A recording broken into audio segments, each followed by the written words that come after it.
not bears and they're not drunk. True. What was the other thing I was Sure, say? sure. They look drunk So to me. koalas are obviously well adapted for their life in the trees.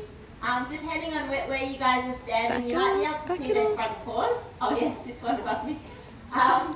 They actually have hold on your hand. Oh, I hope so. So they still have 5 digits like not us, bears but because they've they don't got meet the 2 qualifications.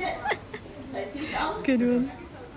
And Yeah, they 3 drop on the other bears. side. So that just helps when They they're might eat you if climbing. you get too close. Obviously Yes. really long sharp claws for They're holding very on aggressive. as well, like this one's doing as she's climbing now. You might be able to see the 3 fingers on one side and the 2 on the other too.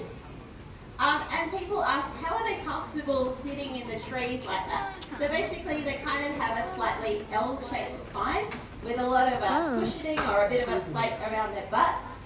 So they kind of wedge themselves into a fork and then they don't have to hold on too much either.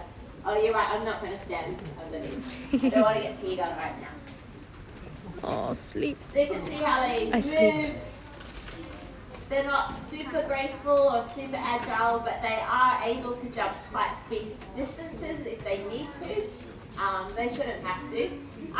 The thing that people don't realize about koalas is they're actually solitary, so they really prefer to live on their own.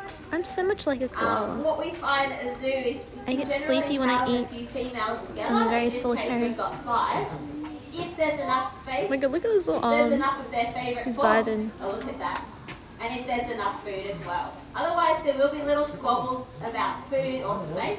But they're kind of like sisters where there'll be a swipe and they'll be all over really quickly. So we'll see what this one's doing. So they're always like cautious around each other so they're not going to upset each other too Yeah, much. it's so thick. Just climbing down. This one's my favorite. That's me. So you probably saw just then she was holding this from her front paws and dangling her whole body weight. So they're very, very strong. In terms of their senses, their ears are huge. They're really good at listening. Their nose is extraordinary. The eyesight's not that important, so they've got quite small eyes. And that might be where the word bear came from originally when the explorers came. They might have thought they look a bit like a teddy bear. They've got big fluffy ears and really big noses and little eyes. You can see how good they are at climbing there as well. Look at them hands. Oh my god. Oh, they're all like, this is nice. They're not always awake during the talk either, so that's cool. So adult males, we generally can't house together because there will be a bit more of a serious fight. They're a bit more territorial. They might actually kind of injure each other as well. She hasn't decided what she's doing, I don't think. The other one's getting a little bit annoyed. She keeps climbing near her. Wow. Oh, strong. Oh my god, they're so fat. Now, a lot of people ask Yes, it is about your what life. their threats are in Cute the lazy wild or idiots. what their predators are, who their predators are. They don't have a lot of natural predators except when they're really small and they're joeys. They could maybe be picked off by a big bird of prey or attacked by a wild dog or something like that. Clang, clang, clang.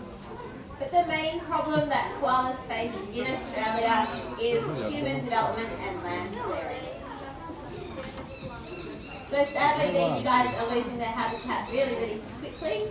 And when we face weather extremes like flooding, droughts and of course bushfires, these guys are in a lot of trouble because there's not a lot of habitat left. The gang's all here. For them either.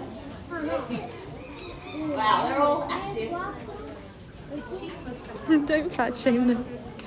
Just because they're fat doesn't mean they're beautiful. They're fat and beautiful. Researching how koalas are going in the wild. With the bushfires, which people still talk about even after this global pandemic. Ah. So yeah, a bit of a squabble going on. Ah. See the ear flicking of that one? So she's a little bit annoyed right now.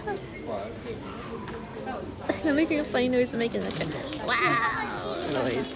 There you go. You're seeing something that other people don't generally see. There's a bit more of a disagreement going on.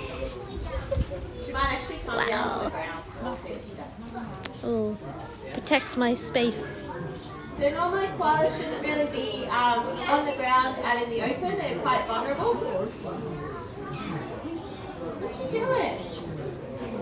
But with loss of habitat, unfortunately koalas do have to cross roads, and that's where they get hit by cars and attacked by dogs. She's peeing on the I like the ground. grey and white colour scheme. Me too, me too. Is that a drop there? Yes, they hide the drop bears. I think they're all female. Quite a show, so I won't talk too much more, but I'll be around. How'd you wife? How'd you cute? Basically, I just wanted to leave you with that these guys are in a lot of trouble due to habitat loss. So as much as possible, try to find out where your timber, your Eat the predators coming eucalyptus. from. There's a lot of deforestation across the world, Yum yum. but there's a lot of really safe options we can choose as well. I don't know where Remember, you're not safe.